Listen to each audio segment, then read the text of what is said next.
Alright, welcome back to Dale Kramer's Custom Cars and Anything. Well, let's see here. God, the lights are so bright you can't even see them. Not to the lens here anyway. In person, yeah, no problem. Yeah.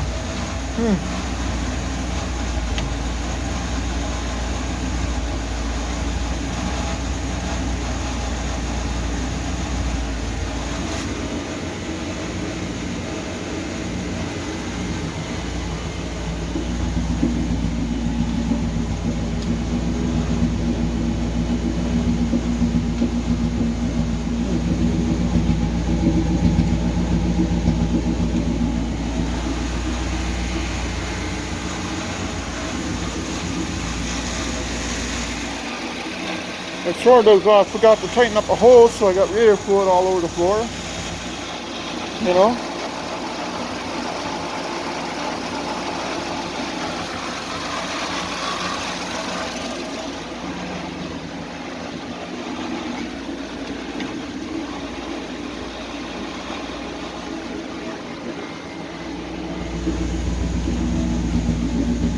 I'm not sure if I got the lights hooked up in reverse pattern out here or not.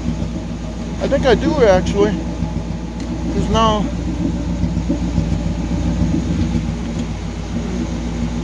God, they seem right, and there don't seem to be much of a difference between the two. Huh. Let's go over here and look at this first.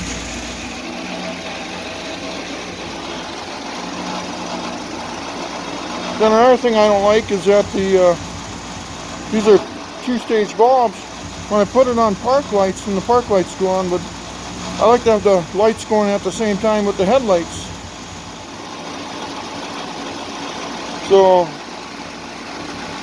I got to rewire that light switch, I think, in my opinion. Yeah, see how much brighter that is on the floor? Because that's my license plate light. I bet I got them reverse pattern, don't I?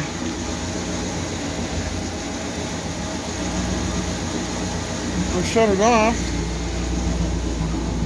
It still gives out good light to the license plate. I don't know. I don't know if I do or not. I don't know. No directions. No knowing. Because I put the colored wires always for the higher, for the turn or brake, you know. I can't try the brake lights out yet because I don't have the brakes bled. The switch is a high pressure switch on the line that activates the brake lights. But yeah.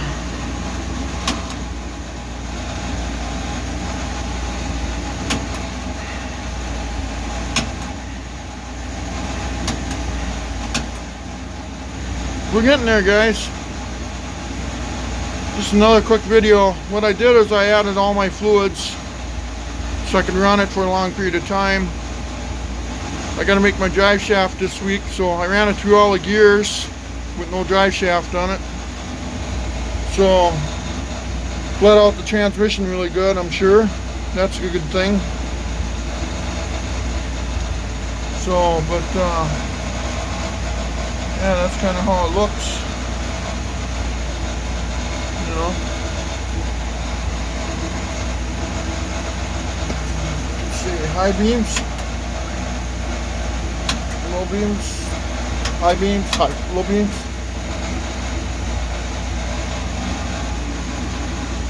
Four ways. So when I hit that deer coming home,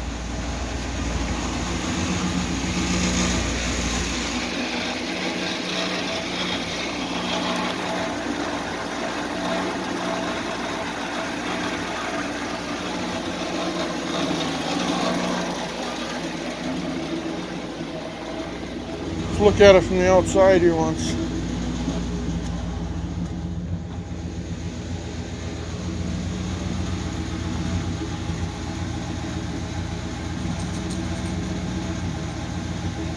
I don't know, maybe that's right, huh? Got bottles in my way here.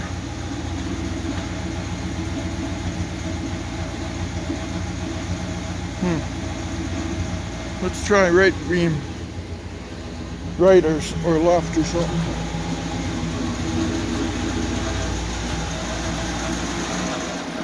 Oh, you can see my computer in there. Some little dial lights right there. My computer thinking.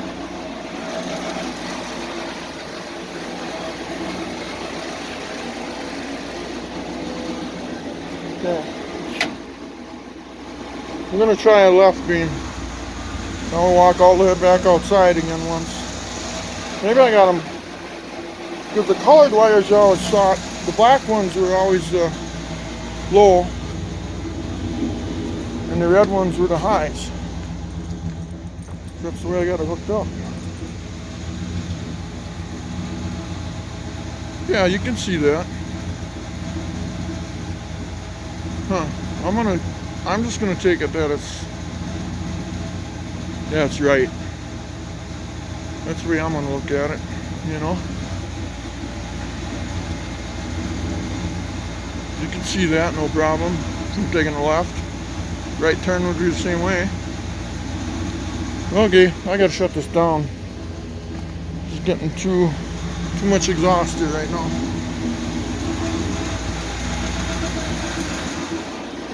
Looks like in the back. Got the fuel pump and everything.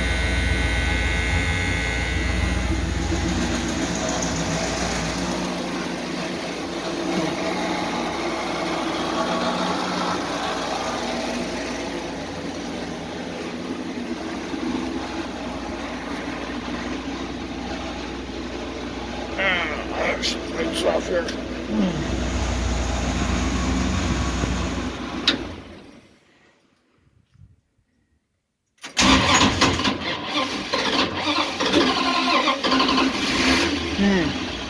Well, that started weird. Well, I haven't set the carburetor yet. Let's try it one more time. Boy, that clutch fan really blows some air.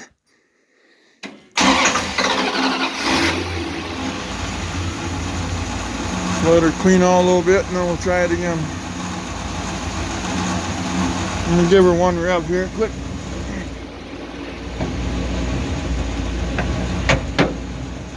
I can't. What the heck is going on here?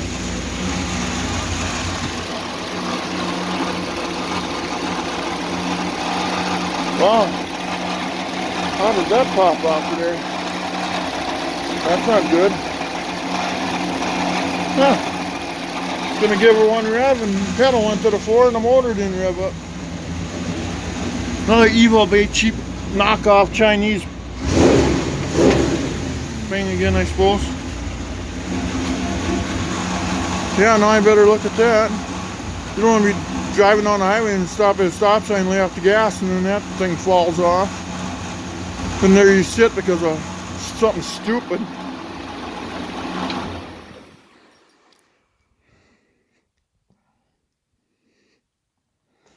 Here we go again. Yeah, just that one little hiccup there. Yeah, well, I got to do the carb tuning yet. I haven't even done that yet. It's good enough for now. I can move on to other things and then move it outside and tune it and drive it and tune it and drive it. Put my laptop on it and set the timing. One more time, they always say. Yeah. Okay.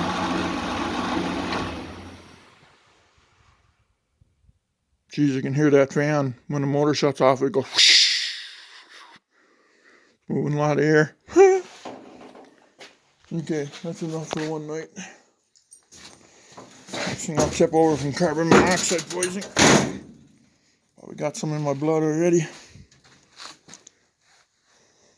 Good part is I got doors wide open. I got the window open. And I can see everything's going outside. So let's get out of here. Well, guys, just another quick video. I filled her up with coolant maker juice. the shiftolator. I put shiftolator fluid in it.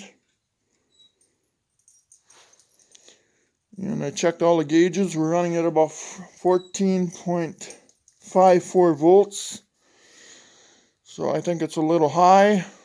Not terribly high, but it should charge anytime over 13.6, 13.8. But I think we're a little on the high side of charging.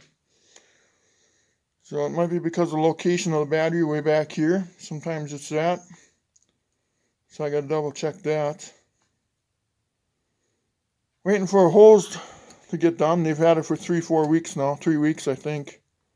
I think we're going on a 3rd or 4th week now. So that's got to be hooked up down here where that blue is. Then that goes across, goes down along the chassis, goes into the unit inside the cab. So I'm waiting for that hose. And yeah, then I got to put fenders on. Hoses are warm, so that means it's circulating. I might have to put a diverter valve on here. I'm afraid that heater core is an open heater core in there. It's encased, but you know, we might get, in the summertime, might get too much heat in there. So I might have to put like another choke cable with a, and I still got to put my choke cable in, by the way. I haven't done that. But yeah, so maybe a diverter valve, choke cable here yet. Then the front fenders here. I want to show you what I like to do. I gotta have fenders because I get caught in the rain. So this is my first street rod I ever built. This one right here. You see those fenders on there? So yeah, I'm thinking about putting them on here. Those are T-bucket rear fenders I used on the front of my 27. But what I'd like to do, let's see, that's the frame. This is a Bantam that, if you guys ever see that running around somewhere, that used to be my car that was down. And I sold that to a guy in Atlanta, Georgia. He was a deaf guy, but he was a nice guy. But then he sold it. But yeah, see, there's those fenders that I'm telling you about. I'm thinking about putting them on the front of this. You know? I can't believe it. They want $300 for a pair of them. They're that hard to make? Do you guys have a set of them laying around? So I need them. So yeah, I built a lot of street rods in my life. If my life would end today, I built several of them there. Northern California, Atlanta, Georgia. One in Wisconsin now that I just sold, that Model A. If you look underneath the playlist of 400 in my playlist in my channel, you'll see the build of that thing. All memories. Good memories though. You know? I miss them all though. I wish I could have kept them all. Built them all from scratch. But I built several of them. I don't know how many I built, guys. Even muscle cars. I'm 54 years old and I think I built fucking 10, 12, 15. I don't even know. I'd have to sit and count them all. Well, yeah, that's what I'm thinking. I'm going to put those fenders on the front of this. Because I put them on here because I got caught out in the rain one time. And I had 35-foot rooster tails. And the guys that were driving next to me on a 4-lane highway, while I was getting rained on by an inch an hour rain, they were flicking me off. They were telling me off. I could just see it as they drove by me. Like, F off. And because I was spraying it on their vehicles. So I got to run fenders. And those, I think, are going to be the ones that will come down and then down. I think they'll look good on here. A lot of guys, they like fenderless. You know, there's nothing wrong with fenderless, but after I went through that shemag, I don't want to do it again. But anyway, guys, please like and subscribe, and there'll be a lot more builds again here in the future. And by the way, this car had a 440 in it with a Tower Ram. Just pictures are getting dirty. I should take them in the house. I think these are the only ones I have. But yeah, it's still my favorite car right there. And I miss her. That was my first street rod I ever built. A lot of mistakes were on that car. Now I've learned. I built it when I think it was about 29.